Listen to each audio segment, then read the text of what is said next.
آج پھر قتل حسین ہے، آج پھر مرگ یزید ہے، آج 9 محرم ہے، قافلہ حسین کربلا پہنچ چکا ہے۔ فرات سے پانی گھوڑوں کو بھی پلا لیا ہے، اونٹوں کو بھی پلا لیا ہے، خود بھی پی لیا ہے۔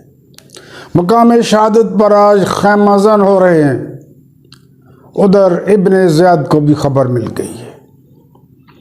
مسلم بن عقیل جن کے پاس ٹھہرے ہوئے تھے، جنہوں نے خط لکھے تھے، انہوں نے ہی زیاد کو اطلاع دی، جس نے مسلم بن عقیل کو شہید کر دیا، اور حر بن یزید تمیمی کی قیادت میں ایک بہت بڑا لشکر کربلا کی طرف بھیج دیا۔ اس کو پوری اطلاع تھی کہ حسین کہاں تک پہنچے۔ رات کے اندھیرے میں